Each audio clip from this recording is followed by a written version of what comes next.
All right, I think we're live streaming officially now. We had a little technical difficulty right off the line there, but I think we finally got this thing going. So these things are always tough to do. Um, we've tried to live stream with all kinds of different things, iPads, GoPros, and now we're using an iPhone. I think it works. It's working pretty good. So you can let us know in the comments if you can see it or if you're having a hard time hearing my voice during the live stream. So anyway, welcome. This is NTD Racing. You are watching Lefty off the line at the 2025 Baja 1000.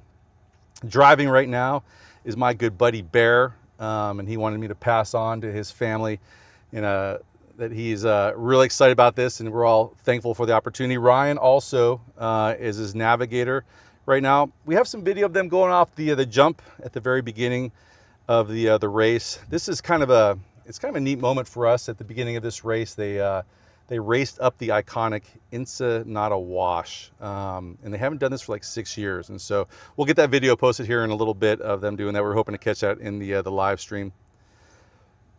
Let me, man, there's so many people to thank for getting us here. This is such a big deal for our racing team to get to this point. First off, families and all that. It took us 2 days, 3 days to get down here.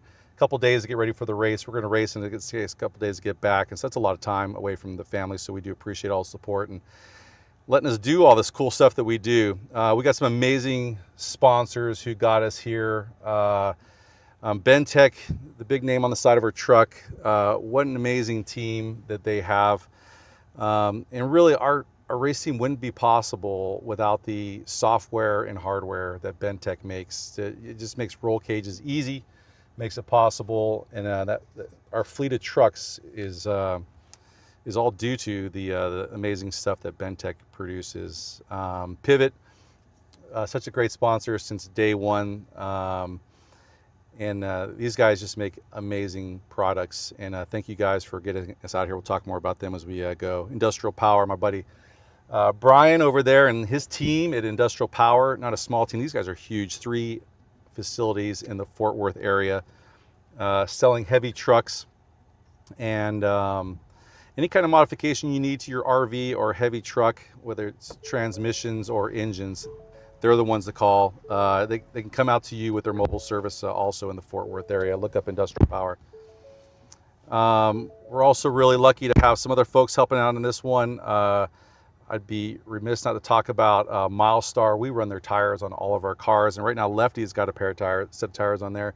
And some of those we raced at Vegas to Reno, and what was really cool about that is we rolled the truck 3 times, and the only reason that a Milestar tire blew was because it was ripped off of the bead. We put it back on the bead, inflated the tire, and I think it's one of our spares for this race today.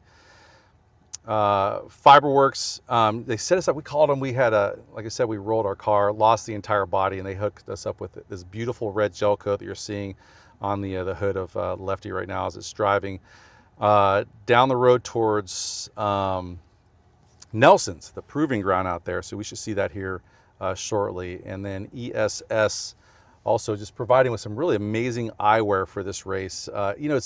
It's funny, you put on sunglasses or glasses and you don't realize how bad they are until you put on a quality pair of glasses. And ESS, thank you guys. I think I hit them right underneath this logo right here. There we go. ESS, thank you guys for providing us with just some really amazing eyewear.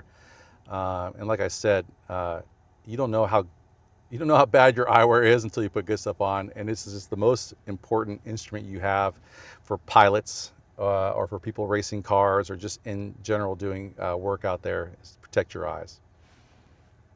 Cool. So what's going on in this race? So we've got, I think, 850 miles is the total race. There's a little bit of a sportsman cutoff. It'll bring us down to 700 some miles. We have 36 hours to complete this race. And the race course, if I can kind of get over here to the race course, I'll show you where we are right now. Let me see, let's try with Spot Walla. I might have to go over here and reset there we go. Jim's got Spot Walla out for me. Let me go over to Google Earth and kind of show you, where we're at on the race course right now.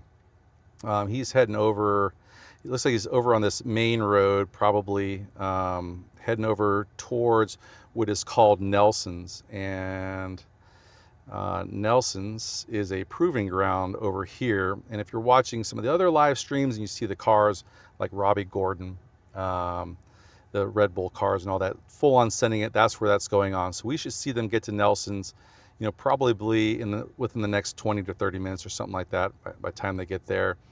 But the race is clicking on right now, so they're on their way. So like I said, we have 36 hours to complete this thing, and you can't just do that all with one driver. I think all of the teams are splitting up the driving. Very few probably Ironmanning.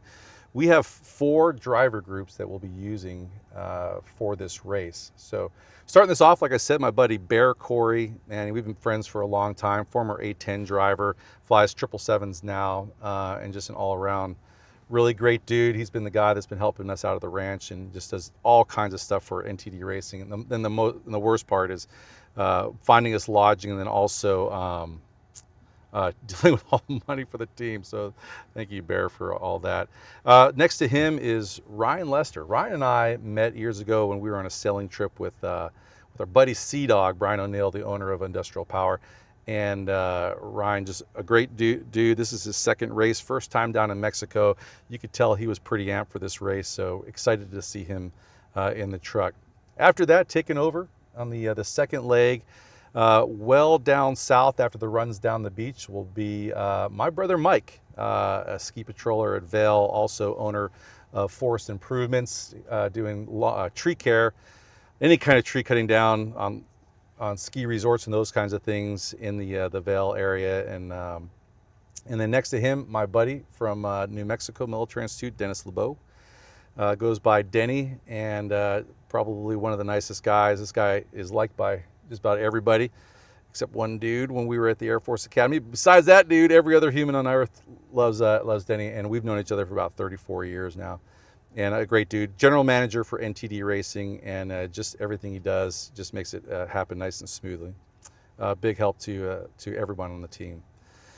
He handed the car off to another ski patroller, paramedic Josh Morrow, one of the most talented drivers, most talented fabricators we have. He is going through probably the most challenging section for this Baja 1000. He'll be going over the tractor trail, which I have nightmares about, but it's some really challenging area. But he's been through it before, and when I talked to him about it, he's like, "Oh, I love that section. It was so easy." So he's got it covered, and his co-driver will be my good buddy, David Lasser.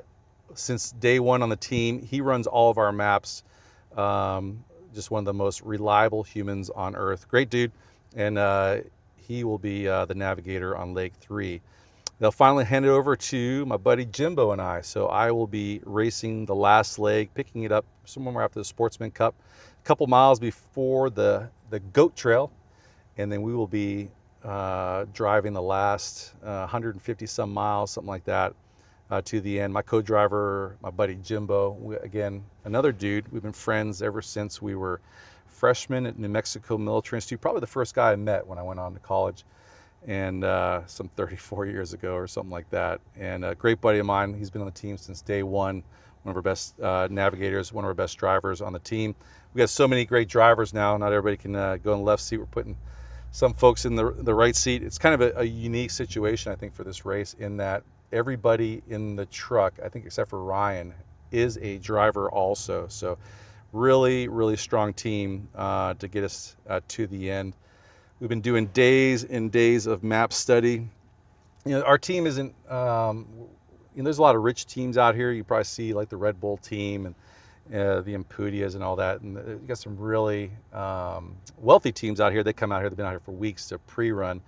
And then you got teams like us who we're not super wealthy. We got other jobs, we got families, and so we get to come down here. And so, our pre-race prep is generally watching some videos, studying maps, studying every part of our section, reading the course notes. And we would just like to say a thank you to the folks that are posting videos on the Score International webpage, our Facebook page. Just some really, really great information. We get a chance to kind of see some of the more tricky sections on our course. on our specific sections. And so, you know, hopefully what you do is you eliminate as many surprises as you can. But there is one thing that is universal, is that no matter how much you have prepared for this thing, you will be surprised. There are some crazy things that go on. I got Jimbo in the car with me. Hey, Jimbo. What's up? Maybe I can hook you up with a mic here or something like that. You can help out with... people can only hear me talk so long before... I lied. We only got one mic going on here. So anyways, yeah, so you see he's cruising along. There are some sections that are on the pavement here. And then it looks like he's about to turn off the pavement onto the dirt. Most of this race will be, you know, off-road, but there will be, you know, probably 80 miles that will be connected from the dirt will be connected by paved roads. Let's say they're about to go to full speed here probably pretty soon. So while we're driving on the course, there's full speed areas where it looks like he's probably picking up his speed right now. And then there's also speed zones along the way. And in the speed zones, it's either 37 miles per hour or 60 miles per hour that you can go through there. And for every mile per hour that you are over the speed during a certain time that they're sampling your speed, you can get a 10-second penalty. And so you can imagine if you go through a really long speed zone for a long time, really fast, that time will really build up. So we try to keep our speed under control. And then when we're going on the fast areas, the thing that we got to kind of watch out for is this is a long race, you know, almost 800 miles for us. And so if you kind of think about that, imagine that you're in San Diego and you're going to drive just some gnarly off-road stuff all the way to Denver. So a lot of the times the mentality for our team is, you know, whatever it takes to get the truck to the next drivers, just keep the thing together. And it looks like, you know, Bear, he's one of the best. In fact, you know, when I look at all of our drivers, Bear, Mike, and Josh always get the truck down the line. You know, sometimes we're missing some tires or something like that, but they always get the truck to the next driver. And Lefty, I think, is running as good as it can. So, you know, we've run Lefty now. This is the third race, Baja 1000 for us for Lefty. This is our 6th attempt at the Baja 1000. I think I say it a lot, just how difficult this race is. It's incredibly difficult to finish. You'll see why as we kind of go along. Right now, nice and smooth. It looks like a pretty fast zone as they continue to roll through here. But later on in the race, you know, we're going to hit rock sections. We're going to hit riverbeds. We're going to hit sand, and the worst of all is silt.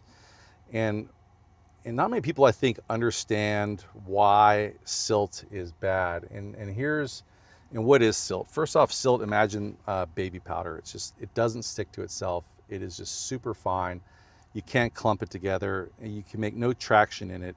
You're really just trying to hope that your tires grab what is underneath the silt. So when you jump out of the car and you're in silt, sometimes the silt goes almost to your knees. So you can imagine jumping out of your car into snow and there's no resistance, you just go straight down. And so what that does is that silt finds its way into your air intakes. It finds its way into everything, your nose, your ears, and so into your air intakes. And when we raced this truck the first time, the Baja 1000, we were having problems where we were clogging our air intake and choking out our power. And so we ended up putting the air intake right next to the navigator's legs. So right next to Ryan's legs right now is where the engine is sucking all of its air right now, because that is the cleanest part of the car. And then as far as like making sure that the driver and the navigator are not breathing in silt while they're going, because it's just hard to breathe that stuff in, there is a big air cleaner right in between us, right between the shoulders of the driver and the navigator. And so they're getting clean air the entire time that they're in the race. As soon as you take that off, you realize how much silt is out there in the air. And then you know, as we've gone through the years and racing this race, gosh, it's we've been through this section so many times, you start to recognize the different areas. It looks like a little bit of tree cover blocking our Starlink coverage as he goes through there. We've gone through these areas a whole bunch, and so they're all starting to look very familiar. like I said, sixth time we've raced this thing, and we've learned just a ton of lessons along the way. I think our first couple races taught us a lot of lessons about how we mount engines inside of chassis, what type of transmissions that we use. We're running a turbo 400 behind a 6-liter LS engine for this truck. And then uh, you know, how our steering is mounted and those kinds of things, because with any kind of weakness you have on your vehicle, the Baja 1000 is going to find it. So let me see if I can't get the volume up on these guys driving for a little bit. We'll watch them go for a bit, and I'll be back talking to you as we continue this live feed of the Baja 1000.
Hey, Jim.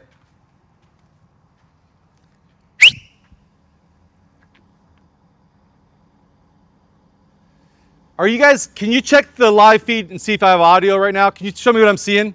Just, I can't see it, so can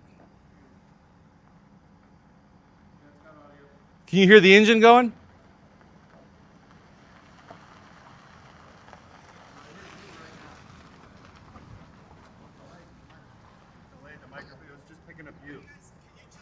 Picking up you right now.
Can it sync it up with, huh?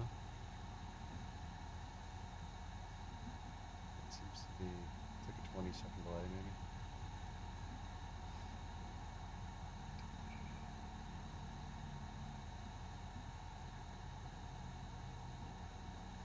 I got my volume all the way up. So. Let's see. There it goes.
All right, well, we're watching it right now. We're trying to get the audio going. I got a feeling that when we turned on the live stream of the truck, that the audio wasn't captured or wasn't turned on or something like that. So we don't have audio. We might get it back a little bit later on. We'll try to. This is evolving. And then if you hear something in the background, we're at our Airbnb in Mexico, and there's somebody going by with some loudspeakers. I think he's trying to sell chairs. Is what's going on. Mexico's so funny, man. But now, if you're watching Bear, though, I think without even the sound of the engine, you can tell that Bear is getting it. I mean, he is such a good driver. Like I said, he always gets the car down the line, and he's so much faster than me. We raced the Min 400, raced the exact same course, and Bear drove it 20 minutes faster than I did, and the car was no worse for the wear. So he's just really good. And it's exhausting driving these cars like this, and he's just doing an amazing job. Let me see if we can kind of see where he's going. So just kind of some of the resources that we have for today, if you want to follow along, is if you go to our webpage at ntdracing.com, not Milestar. I'll get the right page up over here. We're pulling up some of our sponsors' logos there. Thanks again, Milestar. If you go to ntdracing.com, November Tango Delta Racing.com, it'll bring the first page is going to bring you up here is going to be this page, and what it has on there is the NTD Racing live stream, which hopefully will bring you to this. But if you just go to YouTube and the NTD Racing page, because if for some reason we lose a live stream, I'll bring it back up, but that link might not work unless my brother Topher is keeping up with it. So let me bring up, hold on, I'll bring the live stream back up. That should work. There we go. So while I'm talking, thanks Josh, he's watching over me. David Lassiter, WhatsApp audio. Can you take this? Got a phone call. Hey Dave, you're live streaming here. I can't figure out how to turn off my, oh, here you go. You got it. There we go. So if you go to our webpage, you have all the different options to watch our live stream. You can watch the Score live stream or the tracking that Score has. And that's going to be really good information. That's running off of the Stella system that we have in the truck. And just a kind of a quick word on what Stella is they have a really robust means of tracking us. It's like 3 different antennas that are going into the truck and into the Stella unit. It's a little box that is sitting right in front of our navigator Ryan right now, and he's looking at this thing. It's telling him what his rate, where he is on the race miles and those kinds of things. But if somebody is going to pass us, we really can't see behind us in the race truck. So if somebody's going to pass us, then it starts to beep saying, "Hey, you're about to get passed," and it lets, and you can answer. You can say, "Okay, I see that you're behind me. You've pushed your box saying you want to pass us. I push my button saying I will pull over as soon as I possibly can." Because if you don't do that and you stay out in front of the person for too long, then they'll hit you. It's called nerfing. It's what happens in all desert racing. They'll bump you to knock you out of the way. But if you hit that button, then usually most guys are really cool about it, and they'll give you some time to pull over. 15 minutes out. So some other things that maybe people don't know about, since I'm here talking about it. Oh, hey, we're at Nelson's. Let's take a look at this. Let's just watch Bear go through Nelson's. I've been through this before. When I started the Baja 1000 last year, I went through Nelson's, and it is cool. There are people everywhere on this course, and you definitely have the opportunity to full on send it. And so I've told Bear that we don't have anybody out there taking pictures of us on this one. I always want to get good photos of our sponsors' logos airborne, and if you look at the thumbnail for this video, it is Bear 11 feet in the air jumping this truck lefty, just the way it's basically riding right now with a few modifications. But when we go out to Nelson's this time, we really don't have anybody out there that is supposed to be taking pictures of us. So there is another saying at the Baja 1000, which is your ego is not your amigo. And so we would jump a big time out here, but nobody would really be watching it. And we might, it might show up on social media or something like that, but we'll see what Bear does. He's cleared hot, and he's kind of coming up on some of the jumps. You'll see the people there. A lot of times there'll be somebody kind of waving that you're clear to go off the jump, and there's a few of these on this course.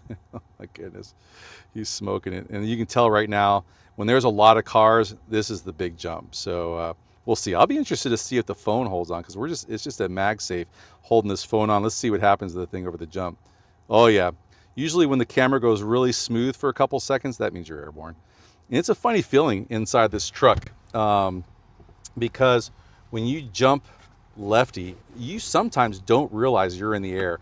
And I bet you that when Bear and Natalie jumped 11 feet in the air, that it was, the sensation was kind of like, well, it's, you're like, am I on the ground? Am I not on the ground? When you're 11 feet in the air, you probably know you're in the air. But I've jumped before, and like you just don't know, and you're 3 or 4 feet in the air because the suspension is so smooth in this truck. The travel that we have for the suspension in the front is about 22 inches, give or take, and then the suspension travel in the back is about 32 inches.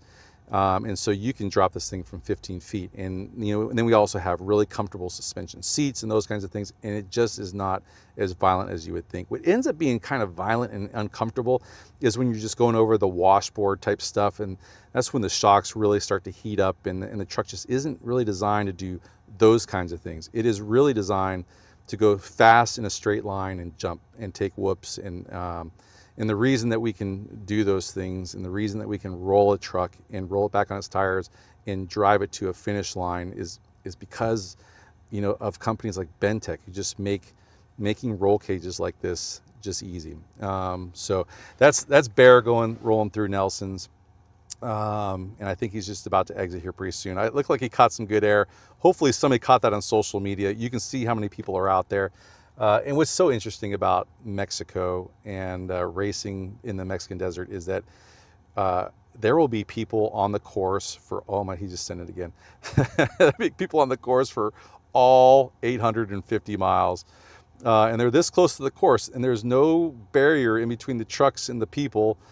200,000 people will be at this race, and no one paid admission, and they're all amazing fans.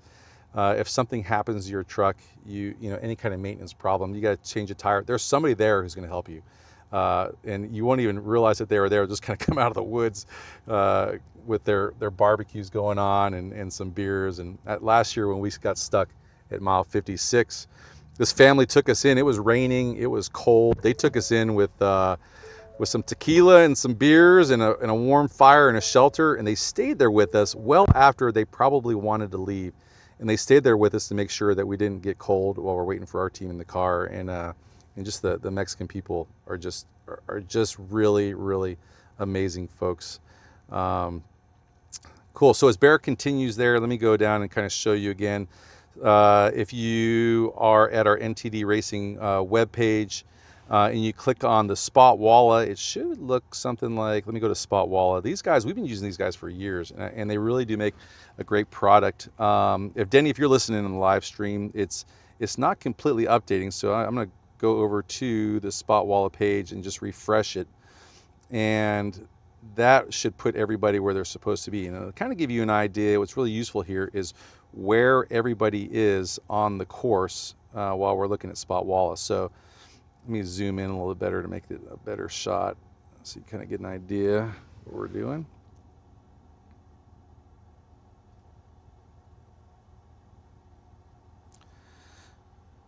How's that going to look? All right. We're learning. So you can kind of see here's the race course. This is me over here sitting in Ensenada in my truck right now doing this live stream as I'm watching this whole thing. This truck over here is Lefty as he's blasting through. And then, like I said, this, one of the most difficult parts of Baja and one of the most dangerous parts of Baja is chasing. And so we talk for hours and days about how do we mitigate all of the dangers that are out there, obviously in the truck, but when you're in a roll cage with a helmet and all those things and everybody knows that you're coming because you're so loud, it's not so bad. But when you are in a chase vehicle, it is. And one of the things that we are always concerned about is fatigue. as we get to hour 36 or even greater in this race, we do not want people falling asleep. So as you can kind of see this little dot down here, this is Lucky, one of our chase drivers. And what's cool about Lucky is we were at high school together back in 1991. Actually, I think he graduated in 1989. So he graduated when I finally got to New Mexico. So Lucky's down there, and Denny and Mike. And so they're all going to go down to our first pit, and they're going to get some sleep. Lucky brought his Sprinter van. It's a big white van. We call it the candy van. It's pretty awesome. And they're going to go ahead and get some good sleep down there. What we'll do is right now, David Lassiter and our other chase crew, we got Brian and Luke. They're going to be cruising down there. They were there at Ensenada getting some video as they went over the jump, so they should be here any minute, and then we'll start driving south. But they're going to jump in the car with me, and then we will start heading south, and we're going to try to catch Lefty before he makes a turn down the course. Kind of a big picture as far as what the course is and what you're looking at here. Let me see if I can make this happen. Put my hand on the course there. Here's the beginning of the course. The course in and the course back, I'm sorry, out and back is the same. So we will race the same course backwards when we get down to the end of the race. And so Bear just left Ensenada. He kind of went over around here, which is, I think, there's like a bypass road here that we always take when we, in fact, this is where the old contingency was when Baja was being run during COVID. But they finally moved it back here in Ensenada, which is so much better. They got on Highway 3 for a little bit. They just went through Nelson's over here, and then now they're zigzagging their way over towards Ojos Negros. And everyone knows Ojos. It's an iconic location. Because the Baja 1000 almost always, unless it's a point-to-point, goes through Ojos. And then they're going to start working their way down to the south. So... and then kind of zoom out here and kind of show you what the course is going to look like. Like I said, we have got most of our racing team. Our guys are going to sleep down here. They're going to head all the way down to where the car goes away from the beach. Down here, we're going to do a crew swap. Mike and Denny will race through this very technical section. It will be mostly them racing at night. They'll hand it over to Josh. He's going to bring it up Highway 5 up towards, along Highway 5 or near it, up towards San Felipe. And then we'll kind of come all the way back around. We'll reconnect with Highway 3. And then we'll take it actually right around this area right here. Me and Jim will take it from Highway 3, Goat Trail, kind of back through the woods, and then we'll kind of head ourselves all the way back to Ensenada. There might be a little bit of a change on the race this year. They're saying that if for some reason they run into a lot of rain, which there's a lot of rain in the forecast, they might just end the race over here at Nelson's. But I got a feeling that we're in for some wet driving as we kind of hit over here, tonight and into tomorrow. We're prepared for that. We've got just for the, since we got so many families watching, they're like, well, how did you guys prepare for the wet rain and all that? Well, we did. We thought long and hard about how we're going to do this. And so what we are bringing with us on this race is, which we haven't done before, we did start bringing sleeping bags on these races. So both the driver and the navigator, in case for some reason they do get stuck out there in the rain, they both have a sleeping bag, which is a really, really high-end sleeping bag stuck in behind their seats. We also have, just in case we got to camp out there for some reason, we have a tarp to cover the car and turn the entire interior of the truck into a almost a tent type area, if you will, to keep the driver, the navigator nice and warm and dry. And then, we just got all of our safety gear. We have stuff to make fires. We have food. We have a gallon of water for each, the driver and the navigator inside the car. Tons of safety equipment, first aid equipment. We spend some time talking about, what we'll do in certain emergencies, first aid and those kinds of things. So there's just so much that goes into these races that people just don't realize. If you've been to a race like, say, NASCAR, or you've been to Indy or any other races, Formula One, everyone loves that. Their pits are always in the same place, and they keep making loops, and the track looks the same every about 1 minute, and their pit never moves. We have to bring our pits with us. We're carrying 2 spare tires on the back. We're carrying all the tools to change a tire, to change. We got a whole extra drive shaft on the vehicle. Tools to do just about anything that you need out there. And then in our chase vehicles, we have 3 of them on this. Like I said, we have Candy Van, which is heading down south. I'm sitting in Big Red. We have we have a lot of the food here in Big Red. We're carrying a trailer. We also carry all of the fuel for the race truck in on the trailer. We have about 100 gallons in a transfer tank. And then in Bear's truck, which we call Rescue One, it's a Tacoma, really capable Tacoma. We carry all the tools that we would need if we need to go rescue the vehicle deep in the desert. So we got welders, we got everything to do we need for metal fabrication, welding, cutting, you name it, bending metal, whatever we need to do out there is always carried in Rescue One and totally ready to go. So now I'll tell you what, Bear, you're watching it. He's getting it out there. He's quite the talented driver. So in these sections, get progressively more difficult as he goes. I think once he kind of passes Ojos Negros a little bit further down the road, he's going to hit some silts, and I'll kind of show you where that's going to be. So he's kind of like in this area right here. Let me see. Let me get you onto the right page. Google Earth. I'll try to bring back the feed so you can see that. All right. All right. So you can see the Google Earth image I have right here. I'm going to zoom out real quick. Might lose the feed here for a second while I talk through this, but I'll bring it right back. Here's kind of the whole race course in the peninsula. You can kind of see where we are in relation to the United States. And as I zoom in on the race course, Bear is kind of over here on this northern section, and he's over like in this area, and he's approaching Ojos Negros. He'll head south, and as he kind of crosses over the highway, you can kind of see this is the Highway 3 that heads over towards Ojos. They'll cross over that, and then they're going to kind of get into some silt beds. And I drove this section last year. Plenty of silt out here they'll be driving through. Lefty, I think, is ready for it. I think we'll be good to go.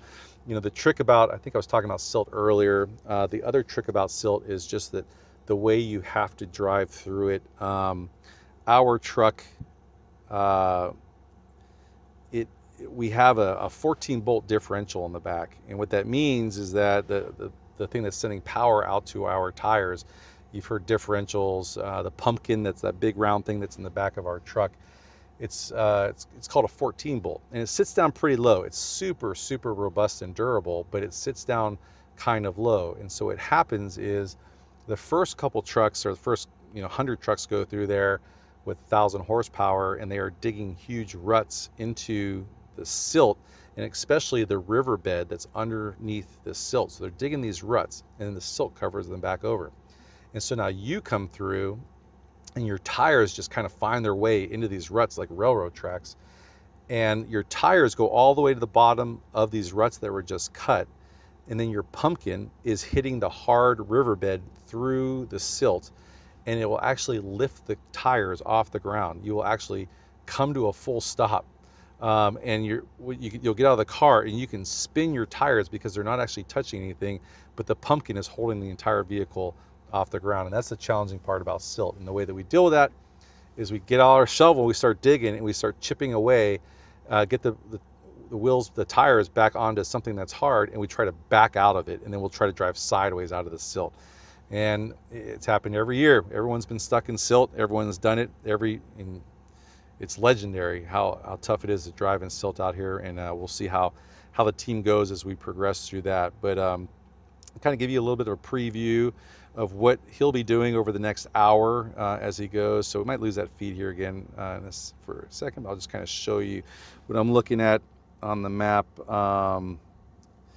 Is he's going to cross the highway, and then what you see on the map, if you my Google Maps, is we're going through these virtual checkpoints. Those are checkpoints that you have to go through to kind of maintain the course.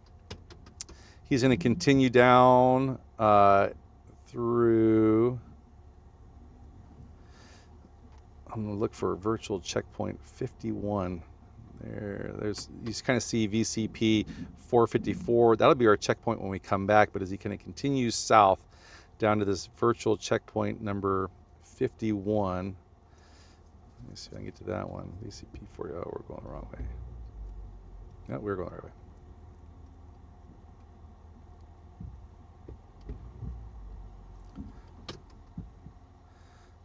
I got Jim in the car with me right now. He's starting to drive, so you got to pay attention to what we're doing. What's up, Jimbo? I think Josh is gonna drive. I'm gonna navigate. Okay. That's what we decided for now. Killer. So this here is virtual checkpoint number 1, and like I said, we've been doing these races for a long time, and this one right here is the one that got me last year. So we are driving along.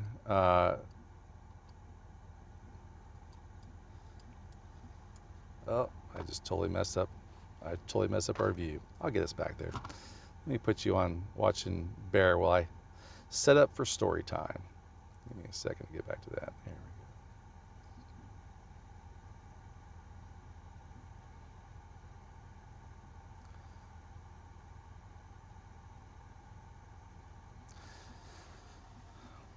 we go. All right, there's Bear raging. I'm going to go over to set up Google Earth so you can kind of see what I'm talking about. Hopefully won't lose the feed again on here.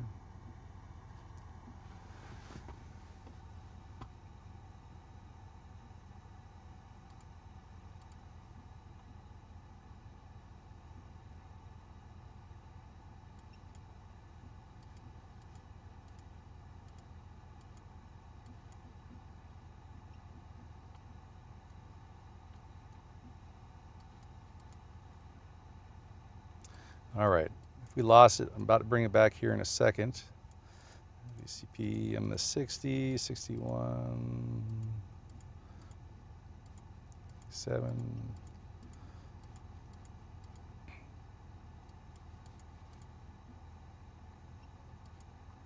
All right.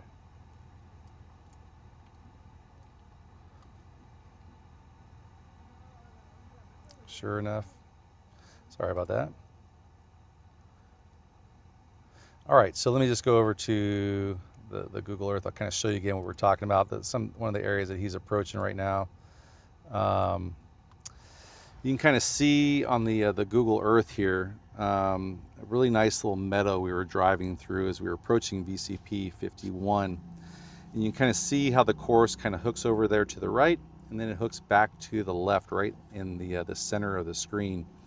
And so while I was driving lefty last year, and I seriously thought that we had the best vehicle we've ever had in a race, I get to that spot, and as I make the right, we're doing fine. As I make the left, it's kind of almost like like a draw. So the hills go up on both sides, and then in the middle was just wide enough for one car, and there was a race car upside down in the middle there, and there was a bunch of guys trying to flip him back over. So we tried to go around him. We ended up getting stuck on a stump, and we sheared. When we did that, we ended up shearing one of our axles. And because of the nature of our differential, we have what's called a spool. We always send equal power to each tire no matter what, and both tires always spin the same speed. We try to continue later on one wheel power, and then we sheared the other axle. And so this year we've got better axles. We got some Yukon axles in there. And looks like maybe we just lost a little bit of our live feed. Oh, it's back from those guys. So we will definitely be holding our breath as we see those guys approaching that VCP 51. And Jim, I'm not sure if you would mind bringing up the tracking and see if you can tell where they're at. I can kind of talk to that a little bit better. Because every time I bring it up, I lose the feed, or I can't show the feed at the same time for some reason. It has to refresh. Did he said it has to refresh? You have to reopen it every time to see. Yeah. It's showing them. They're up on that end of that loop, or they're actually off. They're in that phase right there. Can you see that? Oh yeah, so they're about to turn down south towards Ojos, just kind of where we were showing you on the map. So they're probably maybe about an hour from getting to that point where our race was ended really quickly last year. So what ended up kind of happening was kind of a total bummer, because there's so much that goes into making these races happen. I kind of mentioned all the people that we thank, but there's just so much that makes it go into it. And so there's a lot of pressure on the first driver to get the truck, and all the drivers, get the truck to the next person, get the truck to the next person. So there we are with 2 broken axles at race mile 56. Jim calls our buddy, what's the name of the bar again? Capitan Kaiwama. Capitan Kaiwama. And he calls one of his friends who owns a wrecking yard, and his buddy. They go there, they pull axles out of an old Chevy Silverado, they try to put them in, the axles didn't fit, and our race was over right there. So that was a bummer. So we'll all be holding our breath for Bear to drive us past that section. I think we're about to get on the road. If you're following us on Spot Walla, you're going to see our trucks start heading down south, also get some gas and that kind of stuff into our fuel tanks. Josh just hopped in. I think we're just about ready to go. The other guys show up already. Yeah, so we got everyone back, and yeah, looks like we're ready to go. And there, as Bear is raging, continuing on.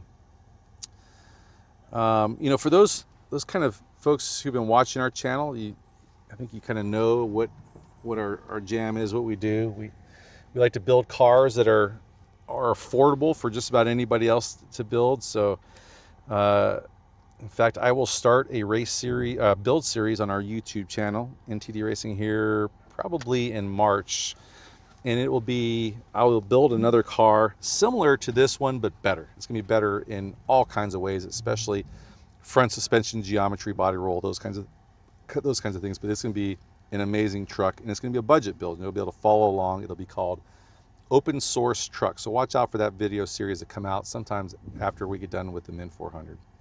And then right now I've got a video series out. It's called Open Source Bug. Let me see, I guess I can kind of show you this image right here. You see the top left right there. There is the power plant for our open source truck. It is my favorite truck in the world to buy. It is a Chevy Silverado. It's a 2500 HD between the years of 2007 and 2010.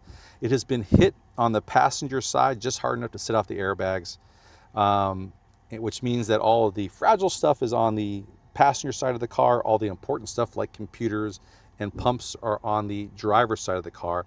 So as long as the driver's side is good, usually the engine is good. And this is the same kind of engine that you're seeing racing on Lefty right now with very few modifications. You hopping in with us, David?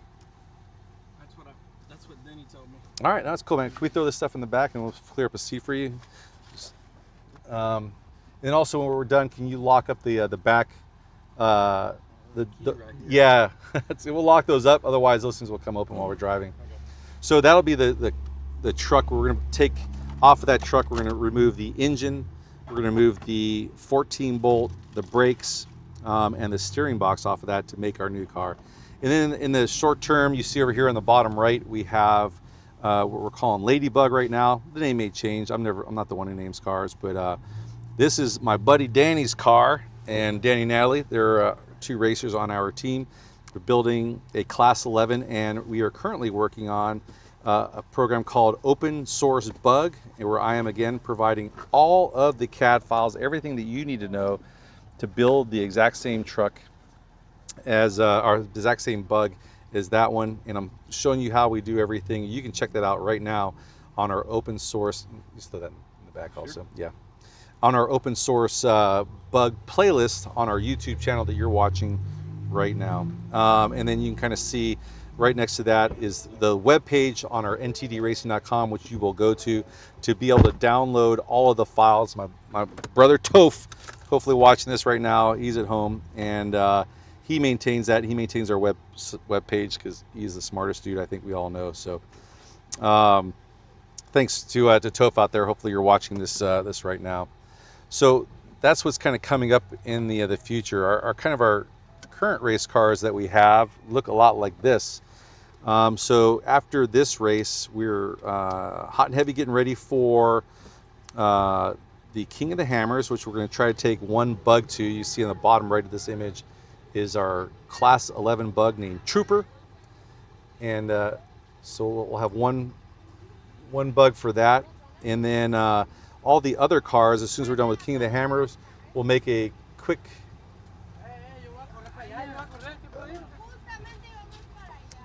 Hey, David, or Jim, reach back and close the door. Do we? Well, thanks.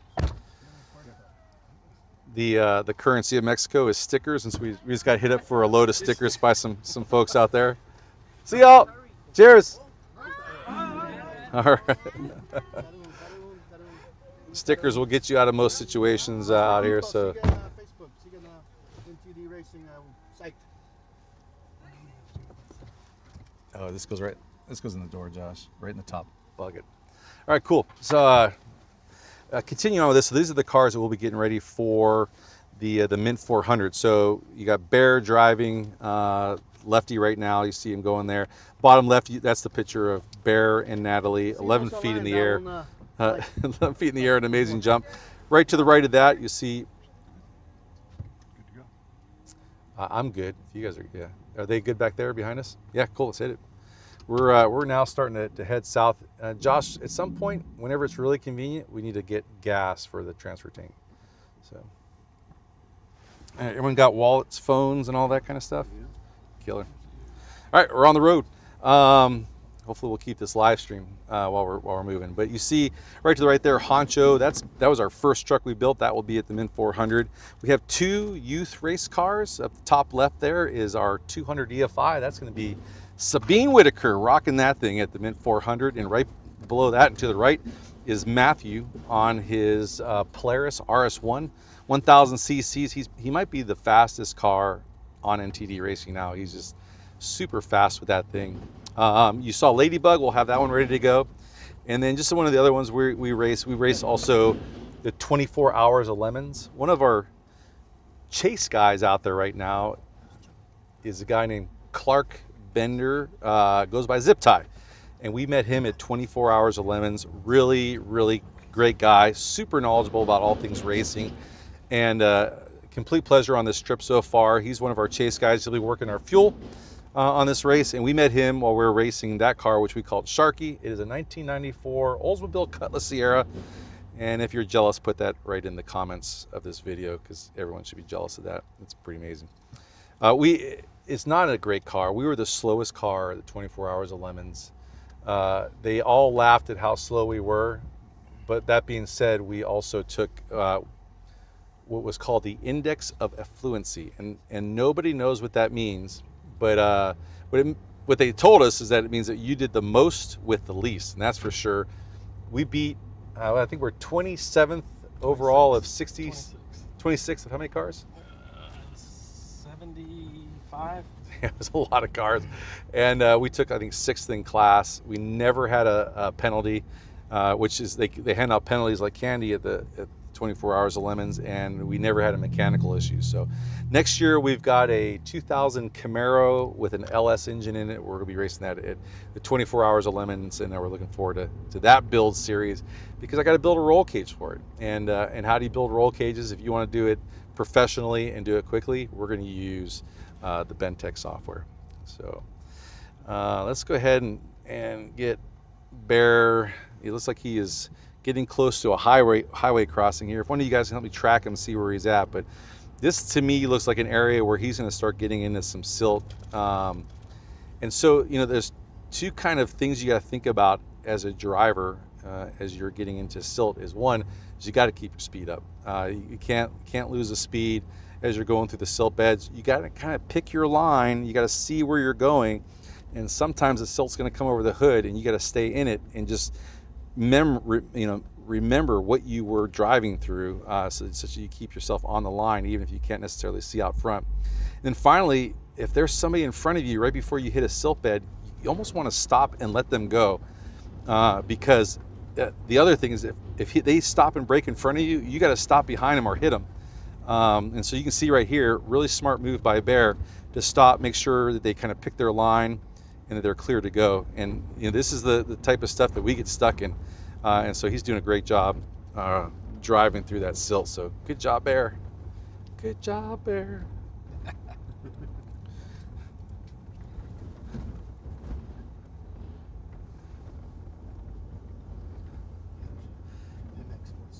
Oh man, this is so hard to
You can hear the trucks. I got mine on. You got yours on there? Yeah. I can hear the trucks. I can hear them talking.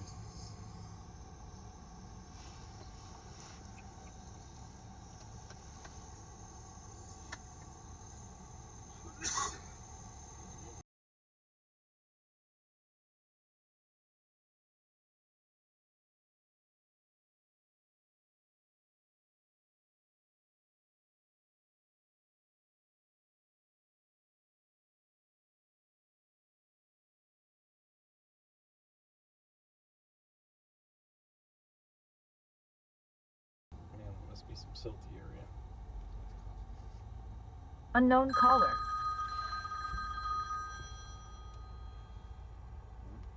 No.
Yeah, it doesn't give me that option when I go to properties for and then audio input capture.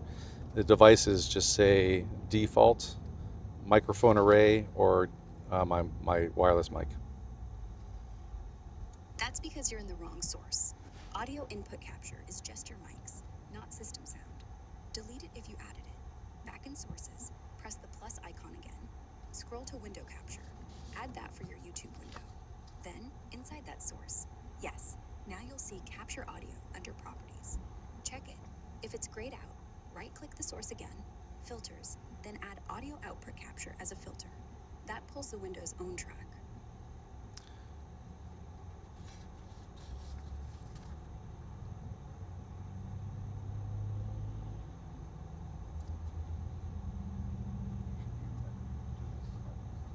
Okay, so I'm on the window capture, and it says capture method or window match priority. What am I selecting here? For window match priority, just leave it on window. Keeps it simple. Hit OK, then inside properties again. Scroll to audio output mode. Set that to capture audio only if you see it. If not, fine, we're good. Close it out and play the clip. Mixer bouncing now?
Check the feed again, see if.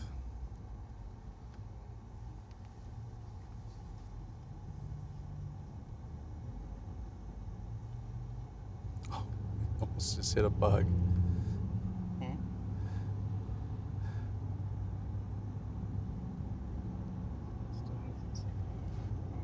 It'll catch up. You're behind.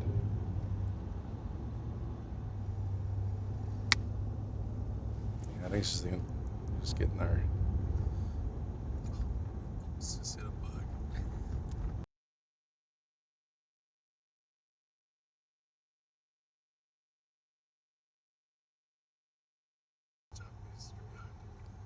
All right. Well, we've been trying to get the audio going. I just think that the audio on the truck is not going. Let me see. Looks like they have stopped. I'm not sure why. They're definitely on a hill. I don't know. I see a lot of dust. It's spinning out. Yeah. Probably that hill I remember you guys. They're a little ways from that. That's a class 11 making a muck of everything there. Problem is they can't see where they're going. So we'll see how they handle this, what they plan on doing. Yep. There goes a class 11 we're trying. Looks like the class 11 just got out of the way. Hopefully we're not stuck.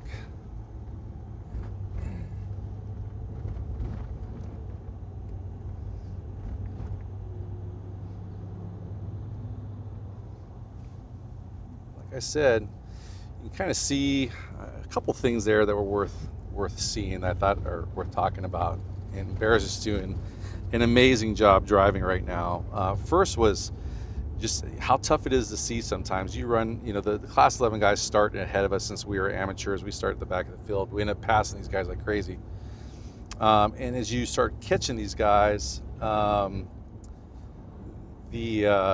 it's just so much silt you can't see. So you never really, there's some guys will drive into the silt to catch the person in front of them, but that's always how you crash the car. You hear story after story about people crashing because they chase somebody into their silt.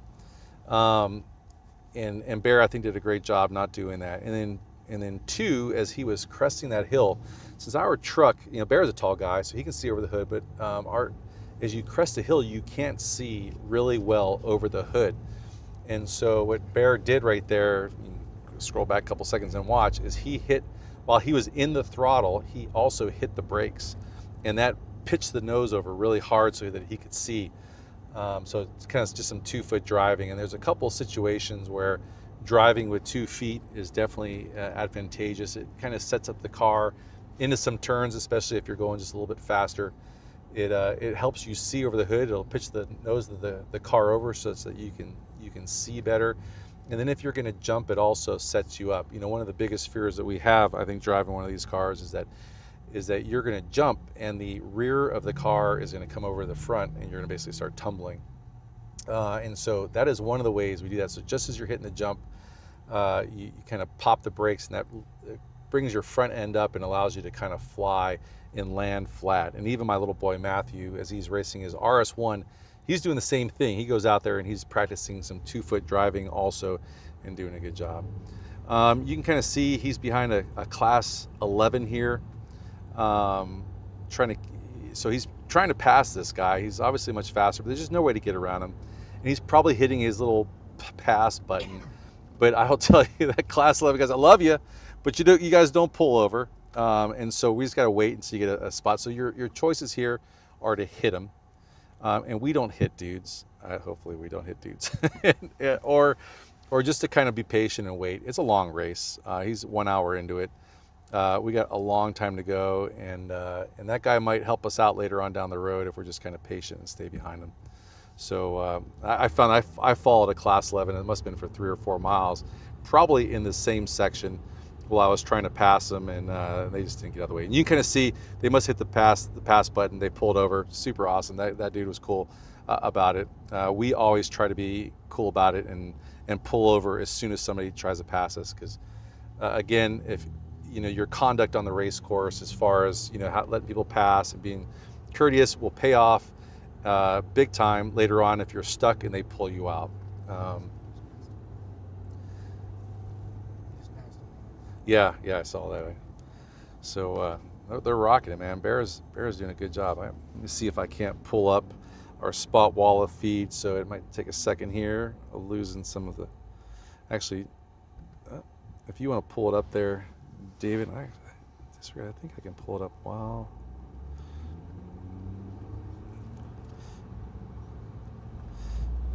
Recycle spot walla. Let's just take 1 second. So if you lost the video feed, it'll be right back here very shortly. And then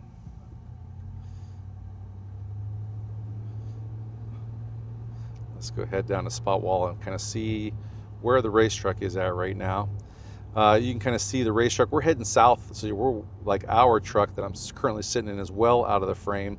But you can kind of see they've crossed Highway 3 here, and they're heading down south. They're kind of starting to get close to the area where we broke last year, and they are just getting it. I'm gonna talk to Josh here real quick. If you find a convenient place to get gas. Yeah, we got it lined up. Cool, sounds good.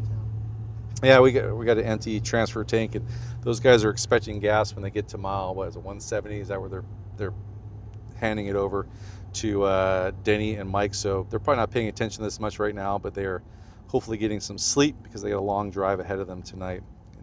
And it doesn't look like Bear. It's not going to be long before Bear is there because he is hustling. So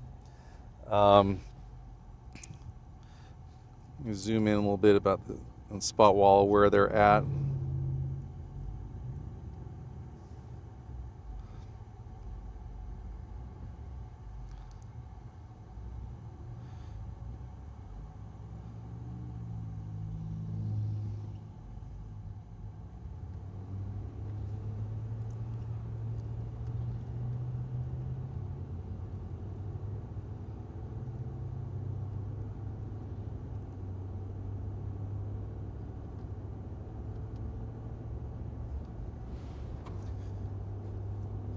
get an idea of the terrain they're going through right now. Pretty hilly terrain out there. And so there's other things on these races that people just don't realize when they talk about the Baja 1000 is that again, there are spectators everywhere on the course. And I don't want to say that they sabotage or booby trap, but they do try to make the race a little more interesting. And they'll do that by making a jump where there wasn't a jump before, maybe digging a hole where there wasn't a hole before, or they'll take the race signs. And they might even move the race signs, like an arrow saying left, they'll change it to an arrow going right, just to make it a little more interesting. They just want to kind of be part of the race. And we always tell guys, if you are driving along and you are approaching a large crowd of people and they're all videoing you, slow down, because they've changed the course in some way, and you just kind of got to be ready for it. So, and they're also going to be, they're not trying to be malicious or anything like that, but they're going to be the first people that are there to help you if you got a problem. So, you break down or something like that. They just wanted to see a car jump, so they were out there building a jump, or maybe they made a puddle or something like that, so they could see that. And it's just the nature of the Baja 1000 that they've always done it. We just passed this junkyard with a whole bunch of VW bugs. My wife would not be happy if we stopped there and came back with like 4 bugs. It's like a Field of Dream of VW bugs. Class 11 dream. Class 11 Field of close Dreams. To the junkyards we went to last year, Dave. Oh yeah? Yeah, point it out when we get there. I'd be interested to see them. Yeah, there's a whole bunch of, man, there's all kinds of field. There's a porta potty Field of Dreams out over there. Look at that. It's like an acre of porta potties. Send my dad over there. But if my dad is listening, man, my dad, we call him the BMF, and I'll let you figure out what that stands for. Bad mother, my dad. And he did not come to the Baja 1000 with us this year. I think it's the first time he's missed in a couple of years. And we miss you out here. We had a toast to you last night. Denny was saying it just isn't the same without having some of the very wise and thoughtful toast that my dad gives before we go on a race. It's always kind of nice to get his perspective on things. And he decided that he's not going to make it out this year, and we will have him at the Min 400. We can't wait for that. It's going to be a good party out there for the whole team. So, in fact, all the folks that are on NTD Racing that didn't make this one, hopefully Caleb's listening. I'm positive that Danny's listening. We miss you guys. It's not the same having the whole team out here, and we definitely look forward to seeing Chris and Jazz and Jangela and Danny and Natalie and everybody else, and Angela Lasseter at the Mint. It's going to be a blast, so definitely look forward to getting the whole family back together. And Bear is rocking it. Distance to the next weight. Does it make sense? This is 172 miles. I should have mentioned also Sea-Dog. He didn't make it last year, wasn't able to make it this year. I think he's going to F1 or something like that. But man, we'll look forward to having you out at Mint, and then also next year. We're already putting together plans for the Baja 1000 2026. It's going to start, I think they're saying it's going to be a loop race, Cabo San Lucas. And I will tell you that we did the trip 2 years ago down to La Paz with 2 trucks. And all right, they just ripped past that guy. So doing pretty good. People, like, they see the bugs and are like, well, why are bugs out there racing? I'll talk about that in a second. But next year, Cabo San Lucas, and that's going to be so much fun to go out there. Maybe even parlay that into a couple family vacations. So really looking forward to that. But anyway, people are saying, oh, man, Class 11s. Why are Class 11s out there? What is a VW bug doing out there? Why does NTD Racing have VW bugs? And I think people completely 100% underestimate the VW bug. After we did the lift on Trooper, and we just got done doing the lift on our open source bug series on YouTube, the clearance is more clearance than we have on Lefty when you add in the pumpkin. Now the rest of Lefty has a lot of clearance. I think we're 18 inches from the belly pan to the dirt, but Trooper has a lot of clearance, and not only that, but Trooper, our VW bug, weighs about 1,300 pounds, whereas our truck is probably pushing 6,000 pounds. And so where our truck is maybe putting 400 horsepower down or something like that, we just got 90 horsepower engines from Seward Motorsports, and 2 engines will be putting into Trooper and also Lefty, 90 horsepower. And when you kind of correlate that out, it's the equivalent of having like 4-ish or 500 horsepower in a car. And they're lightweight, they're nimble, they have a great turn radius. The weight's in the rear where you want it. They do pretty well, and you will pass some Class 11s out here, but there will be some Class 11s that pass some really fast trucks out here also. So you never scoff one of those guys. And oh, by the way, a lot of those folks that are racing the Class 11s, like Dennis Hollenbeck, who races Bochito, love that guy. Met him a couple times. You probably have seen him in Dust to Glory.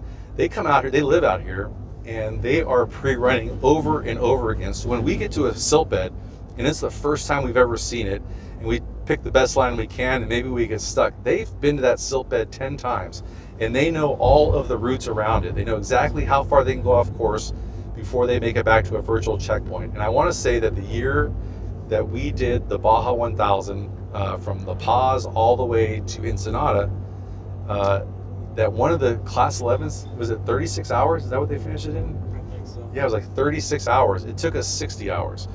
We were stuck. We were dealing with intake issues and all those kinds of things. But the Class 11s are awesome.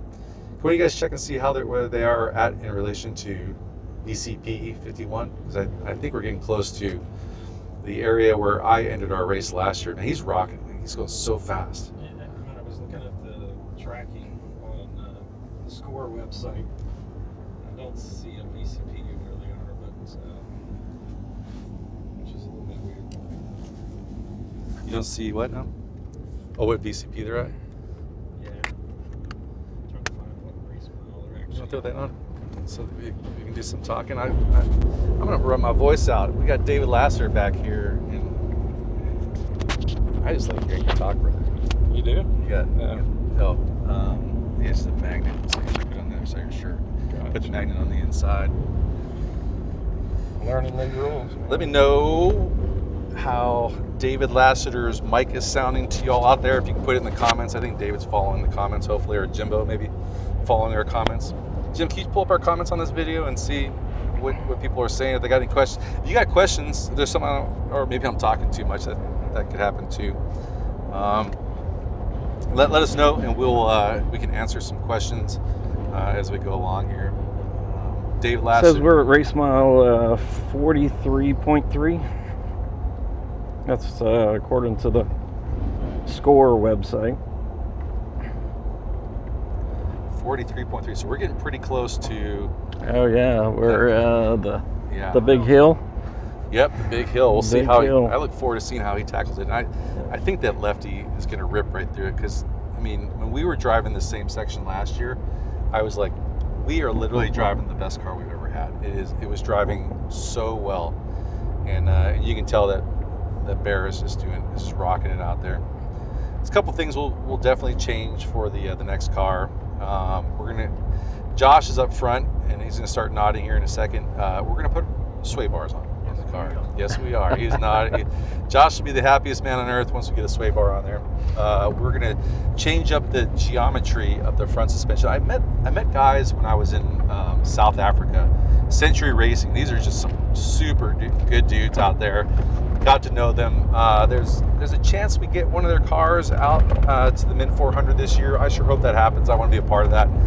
I really like these guys, but their chief engineer just knows everything about suspension geometry, and we kind of talked about how just kind of relocating my upper A-arm mount location a little bit will allow just the forces that are on the tire help our geometry. You can tell right now Bear is stuck behind somebody who's dealing with some silt. So you see that cloud of silt right now. If you drive into that, you don't know what's on the other side. So he's got to kind of let that tame down, because if he goes blasting through there and hits that dude, and there's one of the locals who's very helpful, trying to show him which way to go to get around the car that's stuck. And they'll do that, man. You next thing you know, you're mowing over bushes. And I think we saw at the Mint 400, Bear's not afraid to mow over through some bushes. No, he's not. That's not the only race. Maybe not the first time I am fixing fiberglass after Bear's doing some driving, but we'll see how they tackle this to get around this. But this is definitely a spot where he's on a hill, it's loose, he's behind somebody. You could definitely get yourself stuck really quick out here. So we'll see what they do. You can kind of see that truck in front of him appears to be buried down the axle. Is that? Yeah, that's a race truck. I was about to say. Well, I think that they're gonna push the truck. This is a terrible idea. Yeah, no. You know, I was fixing to say this will be, I think, the first time that Bear won't lose a light bar. But if he's going to start pushing people, we should not be pushing trucks. But he can't hear me right now, so Bear can do what Bear does. Anyway, yeah, we'll watch here for a second and see how this transpires. What he really should do is pull the truck backwards down the hill. Oh, see, now Bear's stuck. And this is how it happens. And, you know, it's kind of cool that we have a live feed this time, because usually we'd be sitting here watching it and it's have like, no idea. It's like, whoa, why is this track zero? Why is he not moving? He stopped. Anyone know why he's not moving? And now you know exactly why he's not moving.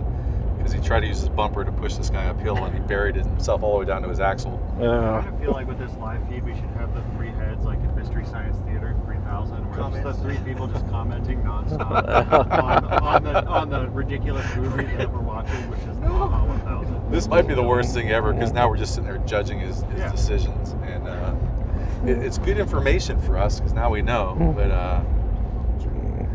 oh man, now we know. So this is one of those points we could be stopped there for a little while. As we are driving, our adventure has brought us to a military checkpoint. Yeah. And these things are all over. So you pull up these checkpoints all over Mexico, and some guy will come out and he's got a machine gun. This time it's some lady, and all we know is if you don't have Jim with you, you just say Baja Mil, they let you go. But if you got Jim with you, then you're gonna get through.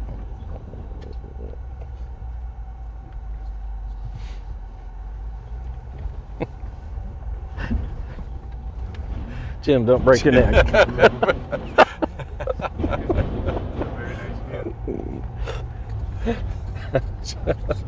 Oh man, why are we stuck behind this truck?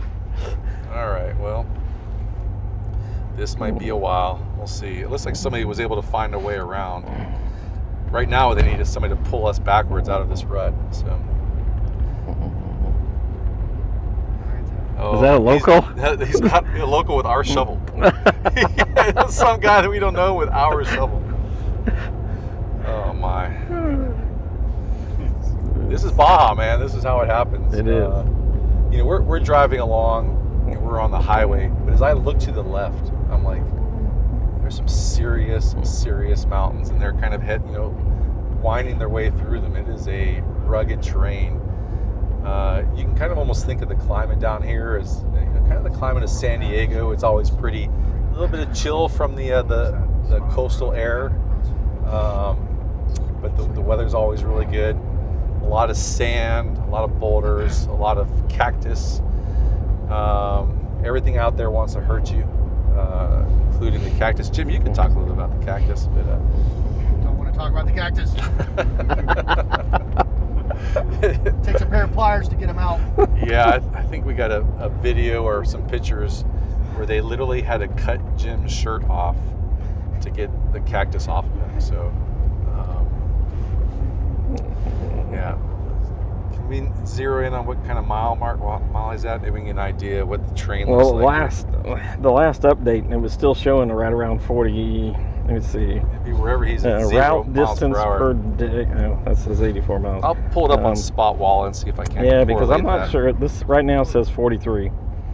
Let me pull up a little Spot Wall shot here. Not good.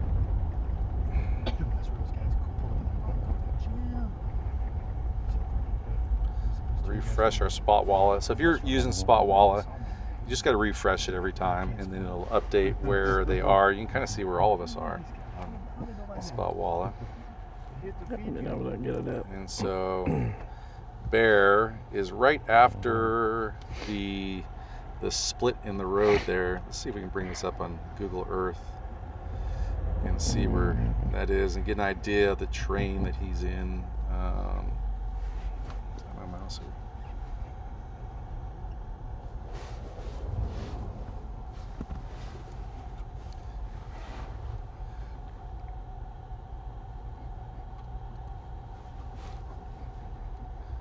Are we stuck behind just a truck trying to go up a hill right now? Is that what's going on? All the traffic because the race course is right up there. They're crossing on the road. Oh,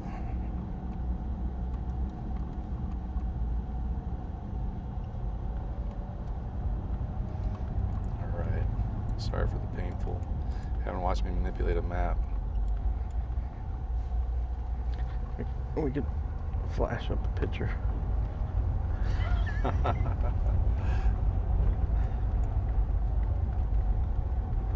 right, so right after the split here, I would think he's right about here, right? Does this look about right, David? He's like right past the split, kind of over I here. think that's where it, yeah, I think that's where it looks like he's at. Well, I meant, well, again, I don't know if the He's on a tracking is, hill. the tracking looks like he's actually right, he's still before the split. Really, because the spot wall shows him. I know, that's why I said I don't know if this tracking is right because it's showing that his movement average speed was like 5 miles an hour. What is it? The tracking shows race mile at? I think he's somewhere. 43. Yeah, I think that he's probably right around 45, probably on a hill like this one right okay. here or something like that. This is the painful part, is that he could be stuck there for, behind this other car. It could be a long time. You can see they're trying to figure it out. It appears to me as if they're still probably inside the car, but eventually Bear's gonna have to get out of the car.